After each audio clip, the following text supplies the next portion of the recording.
This is the Highland Pony demonstration, and I suppose it's our parade as well.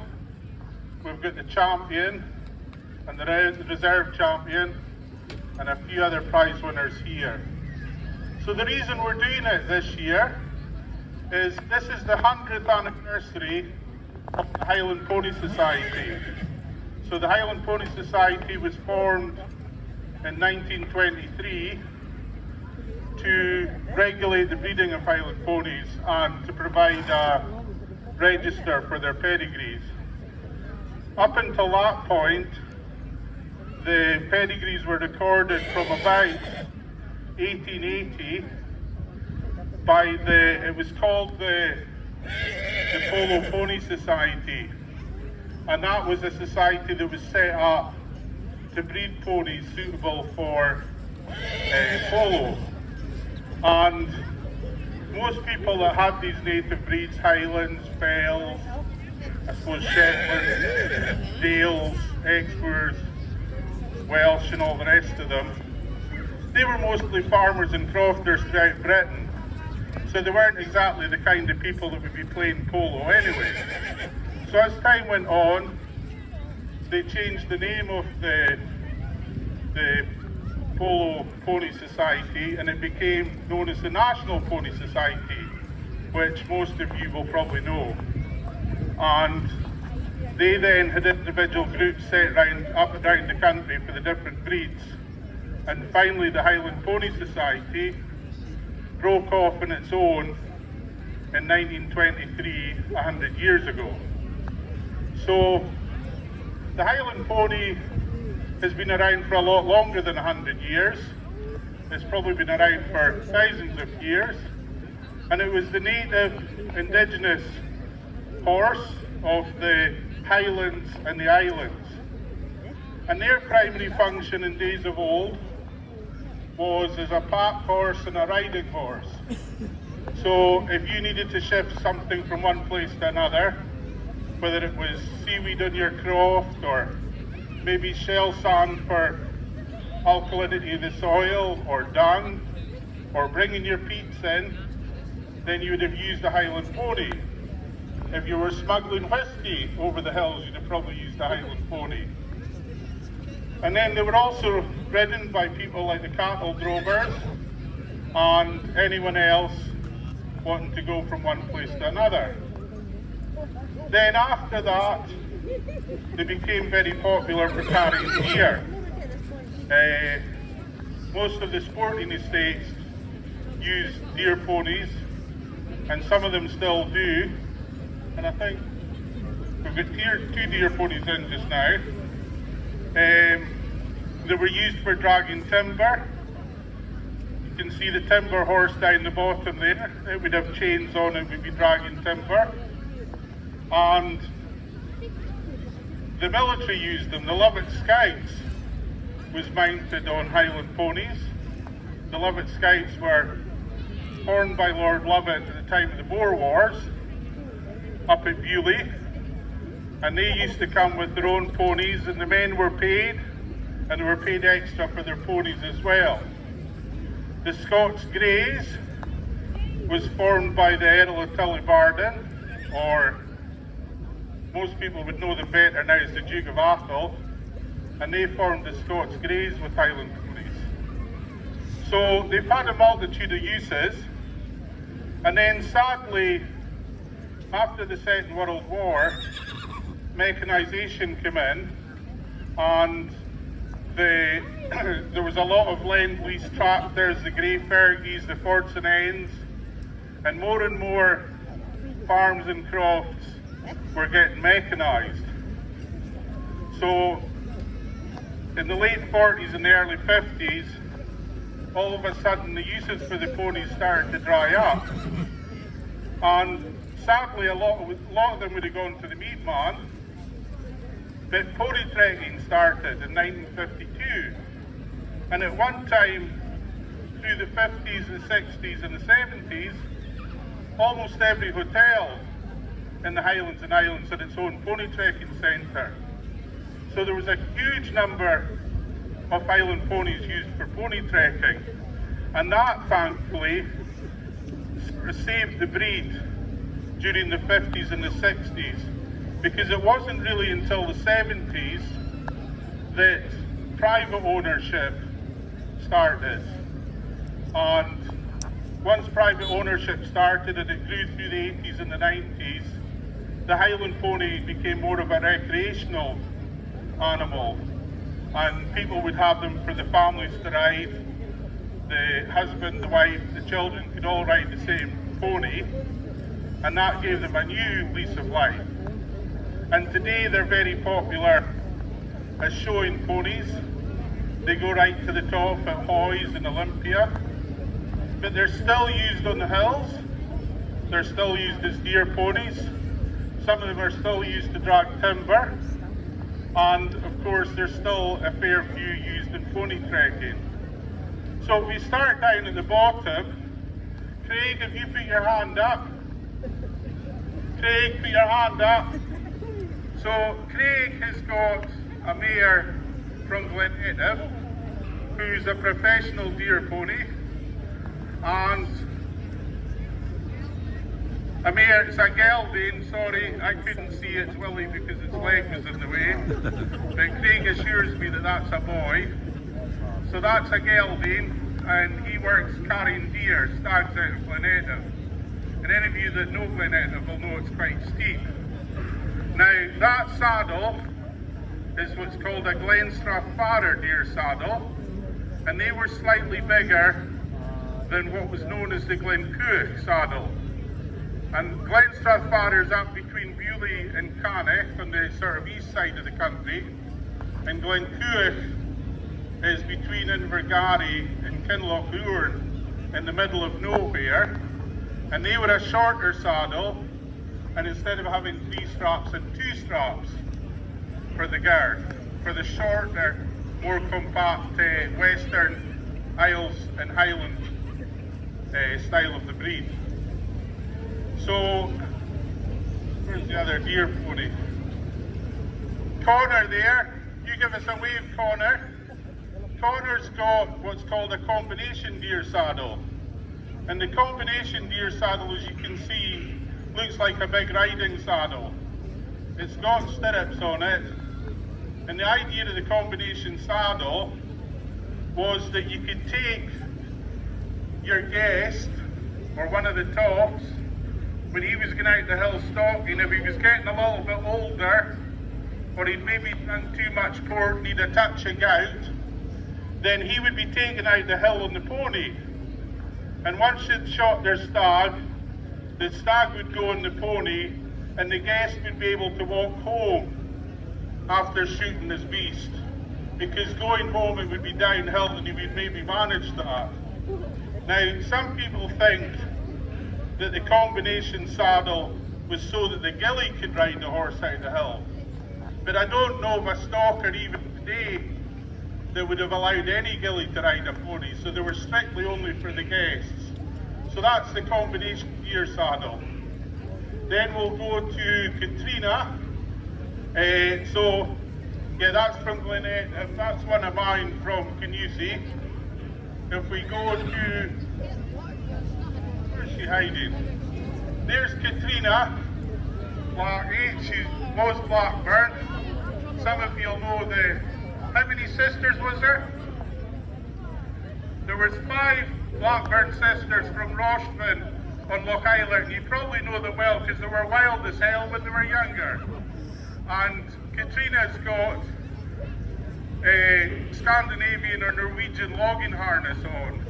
And if you look at the sides, you're all right. There's this stainless steel bit here, and that's where you would attach a timber arch, which would have 2 wheels. So she could either pull a 2-wheel timber arch that would keep the butt of the log off the ground, or you could simply use chains on a slide. So that's Norwegian logging harness. And Katrina worked in the wood for a while, didn't you? So, if we could maybe have, well, let's do the ridden pony next, because that's Heather, isn't it?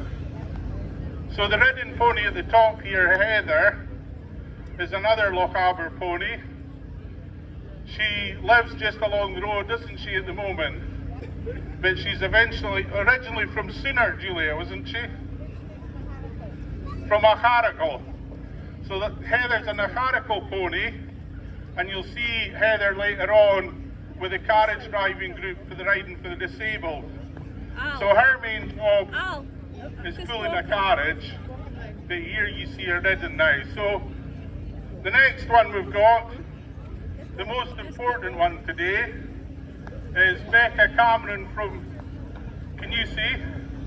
Rather than a question, she told me to give her a plug. Becca backs and trains horses, and this is a mare called Danella. And Danella belongs to Donny McCrea Laird, and when Becca got her, she was straight off the hill, and it's taken about a year to get her to the stage where she could walk round the ring like this with her. So she's picked up the championship today, and she picked up the championship at Grantown as well. Next we've got Ali Mackenzie from Newtonmore with, is that a 2-year-old Al? 2-year-old gelding, and that belongs to Karen Waters of Newtonmore. And what prize did you get, Al? He was 4th today. The classes today were very, very strong. There was 11 in the senior class, the over 3-year-old. 11, I think. There was 7 in the young stock class. There was about 7 in the ridden class. And was it 7 in the working class? So the numbers today here at Lochaber Show have been fantastic. Now the next one we've got is Nori. And Nori is 3-year-old? 4. And Nori was reserve champion to Danella. So you have your champion and your reserve champion there. The quality of the ponies here today is just absolutely fantastic. And they're genuine Highland ponies, bred and live in the Highlands. So at the moment, they're listed as a rare breed, and I think they're classed as grade 4 or something, which means they're in danger. And at the moment, I think there's only about 200 foals a year, would that be right? So 200 foals a year is not very many, and if we drop much below that, then the breed really will be in danger. So, I don't know, how am I doing for time, John? How's that? We'll do a wee bit of a Lochaber slant on the thing now. We're very proud as a family, the Ormiston family from Newtonmore, I think I can say that we're probably the oldest family in the breed. We've been breeding ponies for over 150 years. My great-grandfather's first registration was 1876, and he originally came from Kintail to work at Kingussie in the deer forest of Gaick. Now the ponies in Gaick were all bred from 2 mares that were bought from Lochaber in 1833. Now that's 190 years ago. And I don't believe there's anyone else in the breed that can trace back as far as that.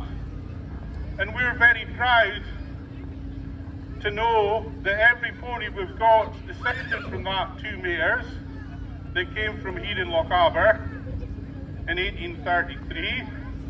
But what's even more significant is that 2 mares were bought from a man called John Cameron of Corriehoillie. Now, anyone that knows any of their Lochaber heritage, or indeed any Scottish livestock heritage, will know who John Cameron Corriehoillie is. His farm was across the river from Inverroy, and he rented 11 farms from Lochiel. Lochiel was very proud of the fact that his tenant, John Cameron, had more farms and more livestock than the chief himself had. Now, he was a prolific cattle drover. He dealt amongst cattle, ponies and sheep. And the scale of his operation was incredible. He was born in 1780 and he died in 1856. He actually died on his pony just about. At 76 years old, he was out riding round his livestock in Lochaber. He rode 6 miles to see his shepherd. He then continued on looking round the rest of his livestock. He started to feel unwell and he rode back to his own house. They reckoned he'd rode 15 miles that day as a 76-year-old. They got him off his pony and into the house, and unfortunately he died before the doctor got there. But what a way to go out. But to give you an idea of the style of him, he was up in court in Inverness as a witness to a sheep stealing trial. And he was being quizzed by the counsel for the prosecution. And he asked him, "What's your name?" He said, "John Cameron." "And your profession?" "Are you a farmer?" He says, "Well, yes, you could call me that." He said, "And how much livestock have you got?" He says, "Well, I've got cattle and ponies and sheep." He said, "How many sheep would you have? Would you have 1,000? "Oh, yes," he said. He said, "Would you have 2,000? "Yes," he says, "I have that indeed." He says, "Would you have 5,000? "Yes," he says, "I've got 5,000. And the council didn't know what to think. So he said, "Would you have 10,000 sheep? He says, "Sir, I've got 10,000 in cattle and ponies alone." "Well, how many sheep have you got? Have you 20,000? "Yes," he says. "Would you have 30,000? "Yes, indeed." 40,000? "Yes." He said, "Would you have 50,000 sheep?" "Well, I'm not sure," he said, "but I've certainly got more than 40, and I might have 50. He says, "But off," he says, "you know, when you've got that many," he says, "you don't count them all." So Corriehoillie thought he had 50,000 sheep, but people said he had 60,000, and they reckoned he could drove animals from the Highlands right the way to Falkirk, and he was able to stop and land that he rented every night. It was a huge operation. They reckoned he would think nothing of riding a Highland pony to the cattle tryst in Falkirk, a distance of 120 miles, and he would do that in about a day and a half. And the way he kept his horse going was he'd have a bottle of porter, and he would give the horse a wee shot of porter now and again to keep it going. There was another time he went to a cattle tryst at Ruaridh. He'd sent a letter and his money ahead of him. He got to Ruaridh, I think about 80 miles. The money wasn't there, so he couldn't buy any livestock.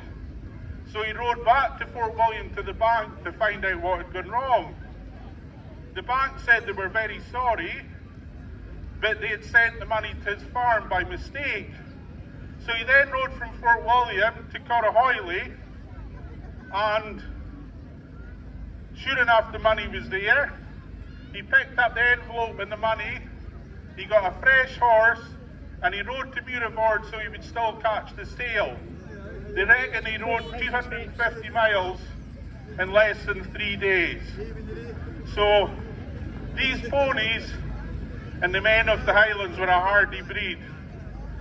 But they also had some laughs as well. And one time he was going down to Glasgow with his wife, and they got on the steamer in Fort William, and it would take overnight to go all the way down to Glasgow, and maybe most of the next day.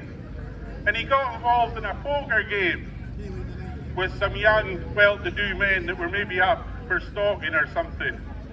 And he lost at the poker. He lost everything at the poker, and these young men thought it was quite amusing.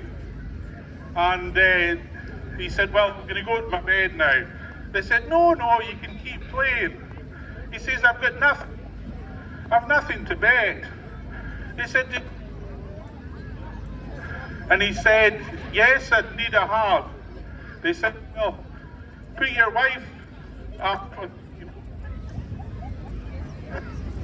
Is that still working? Yeah.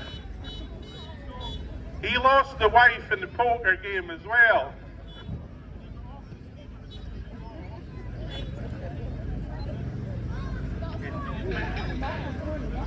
Still got a microphone. What? I don't like it. Oh. 1, 2. So he got off this ferry, the steamer in the Broomielaw in Glasgow, and the people he'd been playing poker against said, what about your wife? Oh, he says, you keep her. He says, you won her fair and square on the poker table. He says, she's your wife now. Went off the boat. So they ran after him, and they said, oh, please take her back. And he ended up making a deal with them to take his wife back, and he nearly got all the money back that he lost in the poker game. So that was Corriehoillie, probably one of the most famous men that ever came out of Lochaber. So I hope I haven't bored you, and I hope I've had a wee chat about everybody. So what we'll do now is, if we ask the ponies to lead out of the ring, and then we'll give you a quick musical drive with the carriage. So do you want to go on? Would someone open the gate, please? Thanks, Claire.